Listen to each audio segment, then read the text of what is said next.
So Cool. we'll talk about that in a little bit.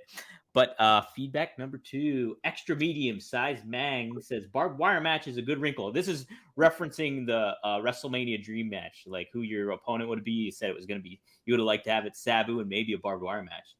He says, I'd personally go Bam Bam and try to do that insanity on the biggest stage ever. People would have lost their minds seeing what they could do in a stadium.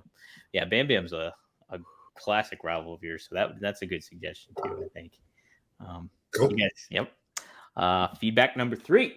In an ECW style match, how about an ECW showcase? A fatal 4-way, no holds barred. Sabu versus Salmon versus Rhino versus RVD. That's a interesting ripple going a fatal 4-way match. Do you like fatal 4-ways? I don't know. Yeah. Sure. Whatever. Sure, whatever. Yeah, they seem like a hodgepodge sometimes. Triple threats I can kind of take a little bit more. But yeah, I always like just a good one-on-one though.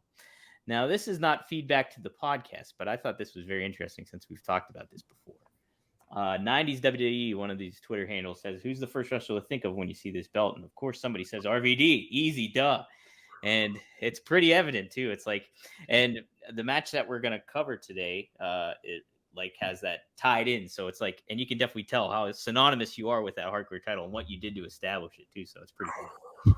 Yeah, that was one of my favorite championships to defend, and also it helped me adjusting to WWE because when I was the hardcore representative, I was able to be myself within limitations, within their guidelines and their time limit and whatever, but I was able to express myself the way that RVD needs to be showcased, so that was really cool. I started making the belt mean something, adding prestige to it, credibility, which it didn't have before. I mean, it was a joke. It was a joke. I mean, a hardcore match before was going to the hot dog stand and squirting mustard all over each other, and pretty soon I'm main eventing the live events. And so they had to get rid of that belt. You were establishing it too much. Yeah.